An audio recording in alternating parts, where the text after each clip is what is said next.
It has a barrel on it. But I can't go in the backyard again. The smell's very, very stout. What? It's a real gun.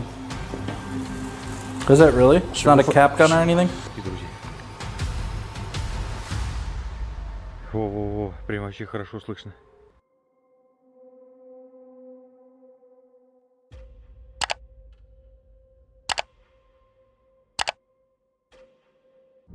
The outdoors can turn against you in an instant.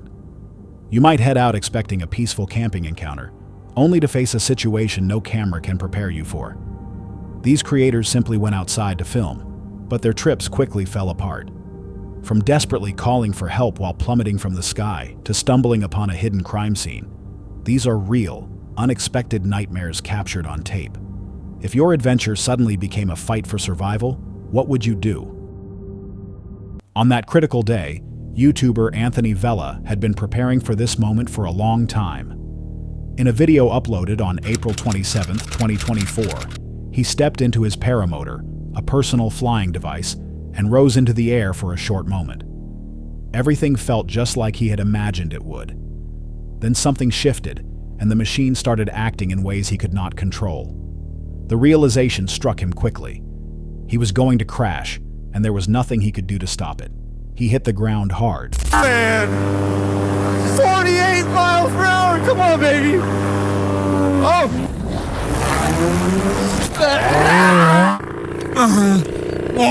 Hey Siri, call 911! Hey Siri, call 911! Call 911! Emergency! Lying there in intense pain, he called 911 and attempted to explain what had happened and where he was. 911 emergency. Help me, please! I crashed my flying machine. Okay, where are you at? So, do you know where you're at? I'm in Enchanted Hills. I'm in the desert. Okay, are you in Texas? Yes, I'm by Abundant Living in the desert, just to the east. Okay, what was it that you crashed? A paramotor. Do you read Los Cruces? Let me get you transferred real quick. Give me 1 second, okay? Okay, please. Do not hang up. He remained there for over an hour, waiting for paramedics to arrive at the scene.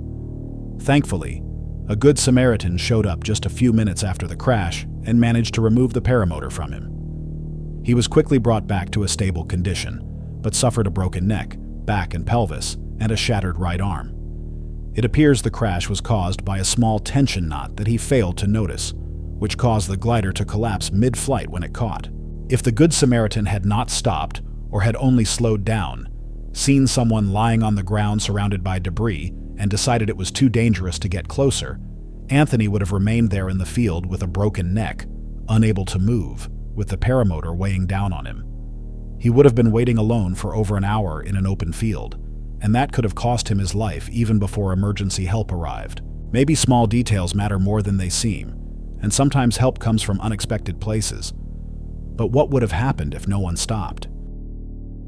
The fog in the forest begins rolling in quickly, and at some point something terrifying takes shape within it. A woman named Dee, the creator of the YouTube channel Dee's Dark Adventure, set out on a camping trip on January 26, 2024. She made her way deep into the dense forest of Ohio, bringing only her 2 loyal dogs, which she allowed to roam off-leash. What began as a calm escape into nature soon turned into a disturbing experience, making her question how far she had gone into the wilderness. Oh, those rotted. It's all rotten. Gosh. The first few hours were fairly normal. Keeping track of 2 energetic dogs was not easy. They moved around constantly, driven by instinct, running after things she could not even see. Dee tried to keep them nearby, unaware of the real danger hiding in the forest. As she pushed through thick undergrowth, she heard a strange sound, something so unnatural it truly unsettled her. Nope. See, I don't want to be going back this way either because I'm going to take them right to the swamp. Oh, there's so much fog. That's all fog. Okay, normal forest, right? A little bit of fog, lots of fog. Oh my God, okay girl, stay with me. Hold on. Will you? It did not sound like anything she had heard before. Then came another noise, even more unusual. The dogs clearly sensed something was wrong. They ran off into the woods as if following something unseen. What made it worse was that the area where the sounds were coming from was covered in thick fog, while the rest of the forest stayed completely clear. It felt as if the forest itself was trying to conceal whatever was inside.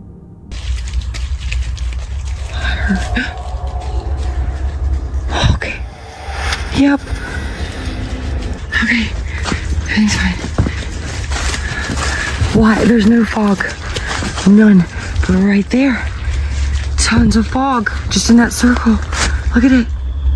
Gathering her courage, Dee moved further in, speaking out loud to show she meant no harm, but whatever was happening did not stop. Suddenly, her dog began moving straight toward the fog. Their instincts were pulling them in, but Dee stopped them, refusing to let them disappear into the heavy mist. And then the fog started moving toward her quickly, like something out of a horror movie. I heard a bark, but I don't know if it was a dog or not. It sounded like a barking, like a rah, rah, rah. Girls, stay close. Ma. From within, it came another unsettling sound, and then she saw something shifting inside. Something unnatural. See, there's something over there, dude. I'm not taking them.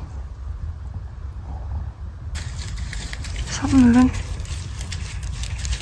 Dog, can you please for a minute? Come. There's something. Dogs, dogs, dogs, dogs, dogs. Woo! Yeah.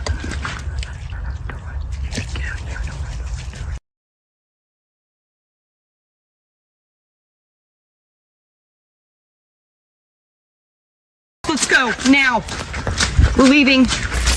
Was it a person, an animal, or something else entirely? She did not wait to find out. Her safety came first. Dee quickly left the area before things could get worse. If there was one thing this camping encounter taught her, it is that being alone in the woods increases fear, turning every sound and every shadow into something truly terrifying. Sometimes the forest feels quiet, but something still feels off. And when you notice it, is it already too late? On February 1st, 2025, a man named Andre set out on a solo camping trip deep in a remote wilderness forest. He later posted the footage to his YouTube channel, Wild Happiness, where he shares his life in isolated, untouched environments. He often spends time in the taiga, living and traveling close to wild animals. This time, he went far into the forest on a snowmobile. Along the route, he demonstrated his ability to hunt small animals and cook food out in the wild. Once he arrived at his location, Andre set up his tent, carving it into the snow. He placed a small stove inside to stay warm and started making food and hot tea. As the night became deeper, he lay down to rest and seemed to fall asleep. Then suddenly, he heard movement outside. At first it was distant, then getting closer.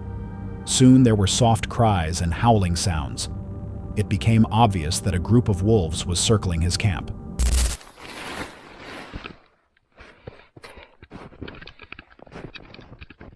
Короче, друзья. Блин, я же слышал. Капец, реально волки, друзья. Во-во-во, прям вообще хорошо слышно. Да ну нафиг, я, короче, домой. Пизду. Andre stepped outside to check what was happening. The moment he understood how near the animals were, he quickly returned inside his tent. He chose not to wait until morning. Sometimes in places like this, even small sounds can mean more than they seem, especially when nothing else is around. What would you do if you realized you weren't alone out there? A viral clip from Mexico shares a chilling moment. It began at a campsite deep in the woods, where a group of friends started to feel an uneasy presence, as if something was watching them. They heard strange sounds and slowly realized they might not be alone. Around their camp, they noticed unusual tracks. Wanting to find out more, one of them attached a hunting camera to a drone and sent it into the air to scan the area. After a few minutes, the operator spotted a very tall figure moving between the trees without any light. The footage shows the group gathered at their campsite, And as the drone lowers, a disturbing silhouette appears in the distance, clearly watching them. It wasn't one of their friends who had wandered off. In places like this, even small signs can feel bigger when everything is quiet. So what do you think was really out there in the forest? On April 20th, 2022, YouTuber lawn care juggernaut set out to do what he always did, offering free lawn mowing to people who needed it. It was meant to be a simple act of kindness on what should have been a normal day. It's overgrown, but it's all dry. It's dying out. We're almost to leaf season. As you can see, this one's starting to turn yellow back here. If you are in the Tulsa area and you know of somebody that is in need, whether it's with a leaf cleanup or with a lawn service, I will do my best to try to fit in as many people as I possibly can to help them out.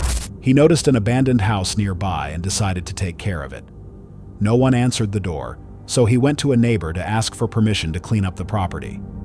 Alright, so on this property, I'm coming in, trimming up all the bushes, mowing the grass. I noticed it was overgrown, and so I knocked on the door. There was no answer. So I knocked on the neighbor's door, see if I could find anything out about it, because it looked abandoned. Then I knocked at the neighbor's door across the street. No answer at either door.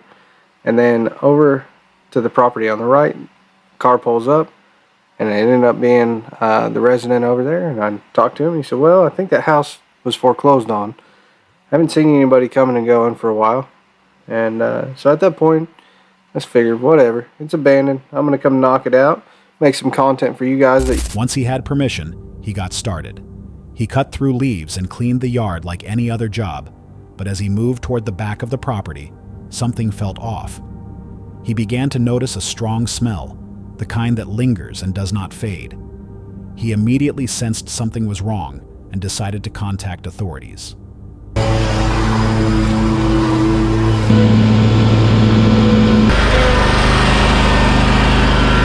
So I'm going to do my best to respect the person that lived here. I'm going to clean up the front and make it look as awesome as I possibly can and edge it up, but I can't go in the backyard again. The smell's very, very stout.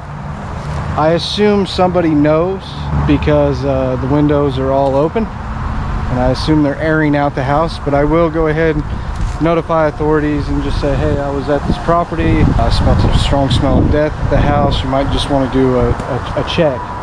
Part of what pushed him to make that decision was a memory from his childhood, something that stayed with him for years and told him that in moments like this, you do not ignore your instincts. He made the call, reported what he noticed, and waited. When I was 10 years old, my grandmother passed away. They didn't find her for about a week, and that's kind of how she was found. Is they did a property check. That tore my mother up. I don't want to talk about that too much, but because I understand the situation, I'm going to do my best to be extremely respectful with this. When the police arrived, they spoke with him directly. One of the officers confirmed what he had already feared. There was something in the backyard that should not have been there. Eventually, he left the property as it was now officially a crime scene, and the authorities took over from there. Just hang on 1 second.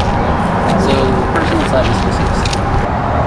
There is someone is deceased in there. So they asked me to hang out for a bit, but I don't think I'm going to finish this one up, guys. So, all right, so I'm going to fill out this witness statement real quick, and then I'm going to head out. I'm going to leave it messy, but they're going to have, someone to... All right, so at this point, all I know is that the property is a crime scene. They could have just died from old age, I don't know. I'm going to load up, head out. They've got my information if they need it, and that's this one. Imagine if nothing had caught his attention. He could have finished the job, packed up, and left without a second thought. Whatever was in that backyard might have stayed hidden for much longer. How many people passed by without noticing, and how many assumed it was something harmless? His choice to trust that feeling is what led to the truth being found when it was. Sometimes the smallest warning signs matter more than they seem. What would you have done in that situation? On September 13th, 2025, YouTuber Sanborn Construction Group and a friend were sent to inspect an abandoned house in Detroit on behalf of an out-of-state investor. The task was simple: go in, evaluate the property, and report back. But what they found would leave anyone just as shocked. Even before stepping inside, they could tell this was no ordinary place. Everything about it felt off. All right, so we're back at another property for a client of ours. They are out of New York. They found this one. They said, let's write it up. Let's get an estimate on it. I see all the windows are gone, front, back, side. That's before we even get inside. So let's see how we look inside. You can see already, even the steps. We're not even in yet, Steps, right? windows, siding, landscaping. You don't think you could keep this siding? This is by far one of the biggest weeds I've seen this year. Even though the building had already been marked as dangerous, when they first entered, nothing immediately stood out as suspicious. At first, it seemed like just another neglected structure. So this was probably a room. They instead opened it up and made this all one big room. It's been designated as a dangerous building. And usually dangerous building will eventually hit the demo list. They'll just knock it over because kids or whoever could come in here and get themselves hurt. This is some of that fire from upstairs. Oh yeah, so there's a fire upstairs, or there was a fire upstairs, and we'll show you guys that, but obviously they started ripping down a little bit of it. But then they noticed it. A small firearm lying openly on the floor. There was no attempt to hide it, no explanation for why it was there, just sitting as if someone had left in a rush and never returned. There was more than one, and the situation quickly felt more serious. Connor. What? It's a real gun. Is that really? It's not a cap gun or anything? Oh yeah, that's real. Just be careful. Don't shoot yourself. There's got to be a way to open it, but I don't see like any form of a release. There's another one. Probably just... Think this is someone currently living here? I don't know. The explorers did not hesitate and contacted 911 to report what they had found. There was no way to know if the weapons were connected to something in the past, or if someone had hidden them there to retrieve later. As they looked around further, they also noticed burner phones, adding to the uncertainty of the situation. Charlie 911, what is the address of the emergency? We're a contractor working in an area. We just entered a dwelling for the first time. We found 2 handguns in the house. You never know. They could be part of a previous crime. They could be just somebody stashing them to come back later and get them, because when you look through here, there's burner phones that Frank's found. While waiting, they continued observing the condition of the house, which showed clear signs of damage and neglect. Ceiling's gone. Roof's got some issues. We can show you outside. It needs a new roof, needs windows, needs flooring, needs electrical, because everything's been stripped. So typically this would be a bedroom with a door, but you can see right here, that's a little bit of the evidence of the fire. You see how black that is? There was more fire in here too. Eventually, the police arrived and began questioning them while examining the property themselves. What started as a routine inspection had now turned into something far more serious. Hello. We're over here checking on a house for an investor, and I turned over some clothing and found 2 handguns. Okay. I mean, I'm assuming they're real. I don't know anything about guns. I got you.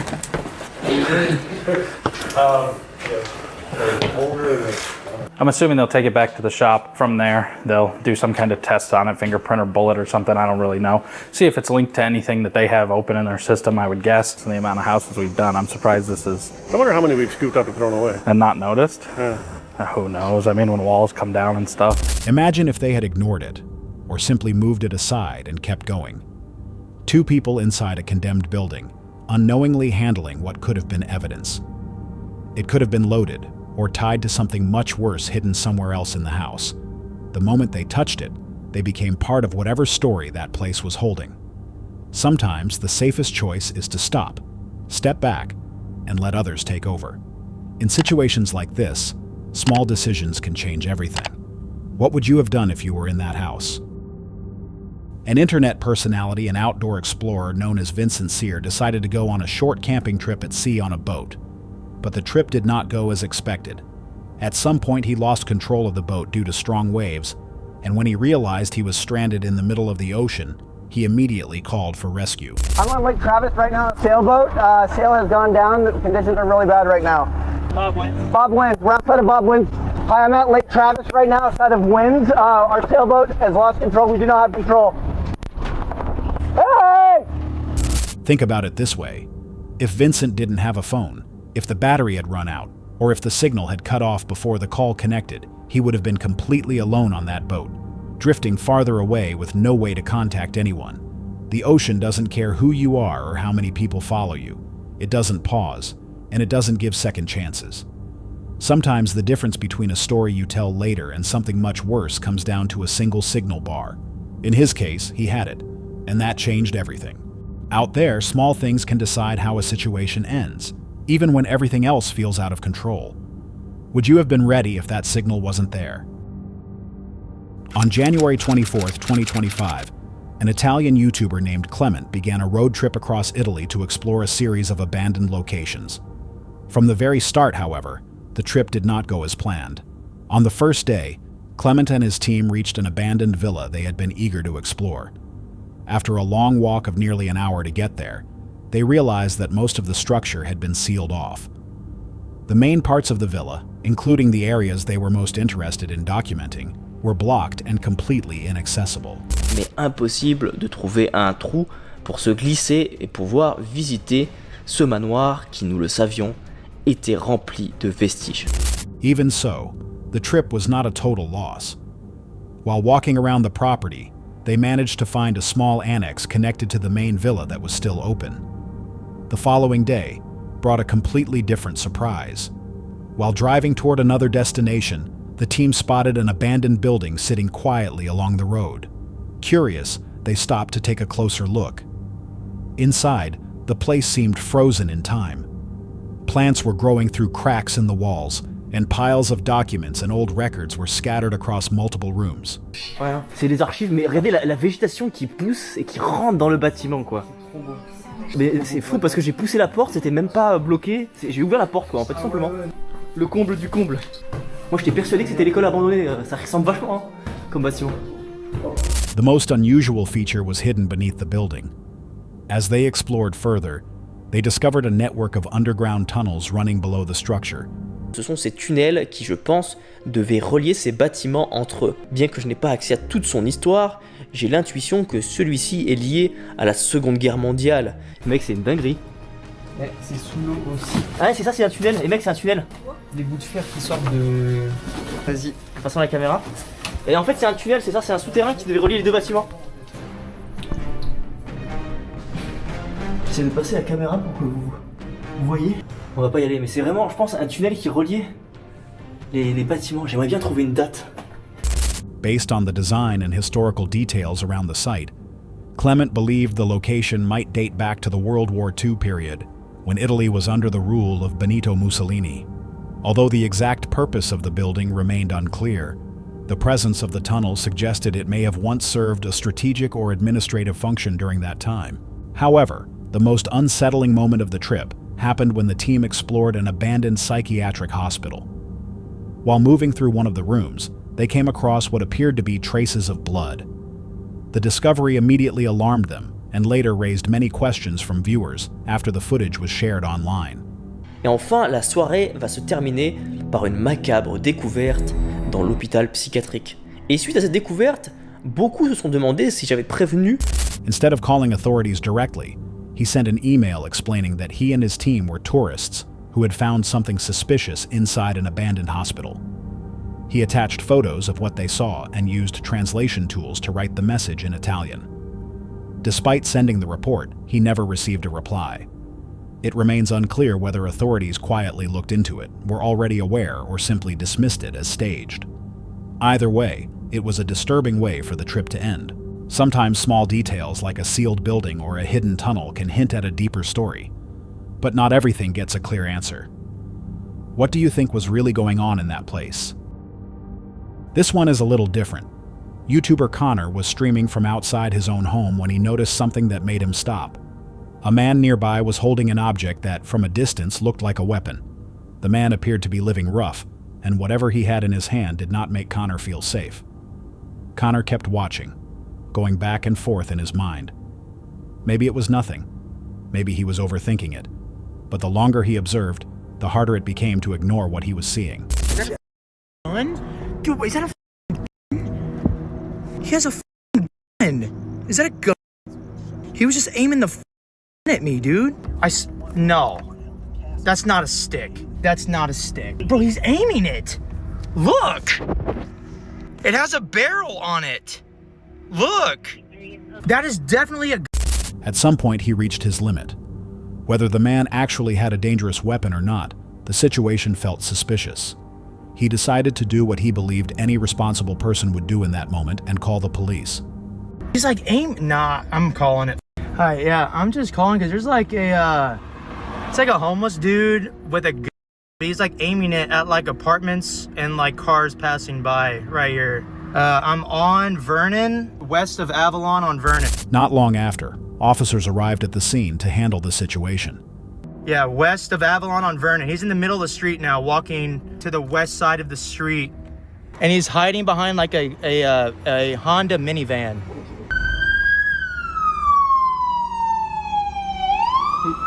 They're passing. Yo, retard!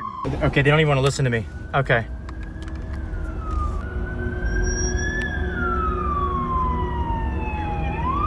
As officers got closer, doubt started to creep in. What if he had just called the police on someone who wasn't dangerous at all? That thought began to weigh on him. It might just be a stick. Is it just a stick? Dude, it might just be a stick.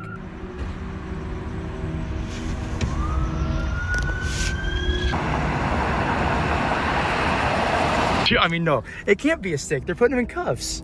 It had to have been a... Somebody clip it and send it to me so I can show the officers so they don't think I'm a nut job. Still unsure, Connor stepped out of his car and approached the officers, wanting to know exactly what the man had been holding. That poor man? No, f that guy, bro. He was aiming. It looked like a dude. Wait, yeah, was it a... What was it? Just so you know, I'm not crazy. No, I know. It's a windshield wiper, brother. It's a windshield wiper? Yeah. Oh, yeah, they're going to fucking pursuit. Damn, bro. Even after learning the object was not a firearm, Connor struggled to admit he had been wrong. It was a windshield wiper. Dude, I don't give a f. Nah, he saw that though. He saw that though. Bro, you guys watch that clip. I don't give a f. Go look at that clip and you tell me that's not a f, bro. He's aiming it. He's down on his knees like aiming and shit. You know what? I'm done. Okay, and then next time it will be a, and then somebody's gonna and it's gonna be my fault because I didn't call it in. The situation left him caught between embarrassment and relief. But what if he had done nothing? Connor stays in his car, shrugs it off, and heads back inside. The man continues down the street, and the next person he approaches might be someone else entirely. Connor chose to act because something didn't feel right. Even if it seemed unnecessary later, that instinct still mattered. Would you have taken that chance? Jasko and Chris's forest investigation took a sinister turn when they came across evidence linked to ritualistic activity. The sense of being watched grew heavier, echoing an unsettling presence. Jasko, a creator known for his channel that documents explorations of abandoned sites and cursed woods, is no stranger to dark places. Alongside his friend Chris, he has faced countless paranormal settings, but this night was unlike anything before. Thank you, appreciate it. You too. He found a bag of organs, bro. A bag of organs. Guys, a bag of organs were found. What the f? Sheriff deputies and park rangers came to our campsite and told us that they came across a bag of organs in this forest, confirming that there is satanic cult activity happening in this forest. They had planned a simple overnight stay in a remote forest, hoping to document cryptid activity. Instead, local authorities, police officers, deputies, and park rangers arrived to inform them that a bag of animal organs had been discovered nearby, confirming active cult-related investigations. The realization that they were not just confronting folklore, but real-world danger was chilling. Oh my god, that's a scream. Chris, I just heard a scream outside. What? As darkness fell, the air thickened with the smell of decay. Distant screams pierced the night, and a suspicious truck circled their campsite repeatedly, adding to the dread. During spirit box sessions, strange names and phrases surfaced, including Brenda Johnson, which coincided with a missing person case in the area. Searching deeper, they unearthed a duffel bag hidden under leaves containing old receipts, cards, and a broken phone. Disturbing physical evidence that matched the whispers from the device. Chris, wait, do you smell that? Oh, it smells gross. On several occasions tonight, there's been this one truck that has driven past us at our campsite on several different occasions, and it was very hit or miss. I feel like someone's gonna like be laying down in the grass and just grab our ankles. That would suck. I died here. Oh, behind us, bro. Oh, bro, this is all broken and wet and damp. What? What do you see?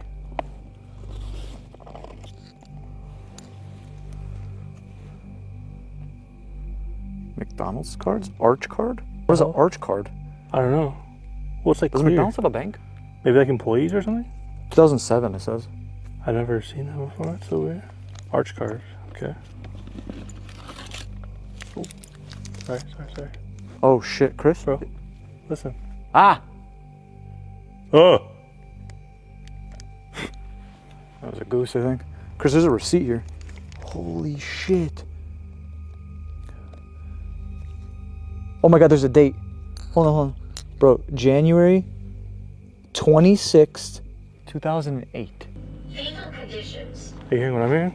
Yeah. Is it in the van? Let me just open the top. That'll determine whether or not I want this in my van or not. What the f? Oh, the dust that just came out. Bro? Why are the... What?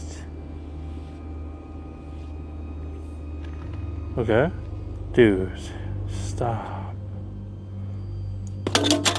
Oh. So they were driving a Ford, the truck broke down. Found on the road dead. Found on the road dead, yeah. Dude, that's so random. As the hours passed, branches cracked without wind, footsteps echoed, and the camera repeatedly lost focus as if tracking something invisible. Each step into the trees seemed to draw them closer to an unseen presence. Local legends about wendigos, glowing-eyed howlers, and skin-stealing entities resurfaced in their minds as the forest revealed burned bones and remnants of occult rituals. So for the first one, they call it the Hollow Stalker, aka the Wendigo. Hunters have claimed to see a gaunt, towering figure, its limbs impossibly long, its joints bending at wrong angles, the skin hangs loose, as if it's wearing the hide of something else. Old stories say the Wendigo was once a man from the 1800s logging camp, driven mad by winter starvation. When the snow thawed, they found him, still alive, but surrounded by stripped bones. Some say the Wendigo still mimics the voices of its victims, luring people off the trail. Ooh, sounds spooky. I don't know, considering what we both just experienced down the trail, it makes you wonder. It's very possible, I don't know. So this one's called The Howler in the Pines, Bigfoot. Unlike the gentle giant image in popular culture, the howler is far from peaceful. It's described as massive, covered in dark hair, but with glowing amber eyes. Cool. What did we just see like 20 minutes ago? Oh gosh. Exciting. Locals say it doesn't just scream, it makes a deep thrumming howl that vibrates in your chest and leaves you lightheaded, as if it's affecting your heart. Several campers reported walking to find huge muddy footprints around their tents in perfect circle. What was that? Like a voice or something. That was like a... Okay, I'm gonna let that like cool down for a bit. It's hard to hear.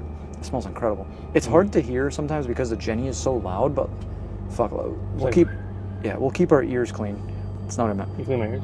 So this one's called The Skin Taker. This one's the least documented and the most feared. Witnesses claim to see animals with human-like eyes moving in stilted, unnatural ways. Some say it can wear people, appearing exactly like a missing friend until it gets close enough to touch you, then things start to slip. I don't know if they're looking for something or something. That's the same truck. No, that's Forest Ranger, bro. That's a Forest Ranger truck. Oh shit! What are they looking for? It has these things on the side. It's like that's the owner they're looking for. They must be looking for somebody. On everything, they're looking for somebody. They have to. You think so? Lights. Why would he be driving up and down like Wait, that? bro. Oh my god, you might be right. It has the stripe on the side. That was a Forest Ranger. 100%. He didn't come see us. With what? I'm like a little concerned now because they're looking for. And I heard some shit down there that makes me think there was actually people in the woods down there. So what do you think's going on? I wonder if someone's actually missing right now. Someone might be missing in the forest. Bro, that's crazy. There is satanic cult activity going on in this forest, and we... Oh my god, there's something moving. Oh my god, okay. What happened? You okay? Yeah. Fuck. There's something. Ah! Are you good? Yeah. After that exact moment in the forest is when we decided that it was enough. And honestly, we should have left several hours. When a ranger truck appeared again, moving slowly as if searching for someone, the two realized they were in the middle of something far larger than a paranormal shoot. Loud crashes near their van and a final scream imitating an animal's cry convinced them to break camp and flee the area. What began as an investigation into legends ended as a real-life nightmare. The convergence of missing person reports, cult-related evidence, and unexplained phenomena suggests they may have stumbled upon overlapping criminal and supernatural elements. Whether the spirit box reflected actual spirits or subconscious fears amplified by the forest's atmosphere remains open to debate. Was the Brenda Johnson name a coincidence, a clue from the missing person case, or something more sinister trying to communicate with them?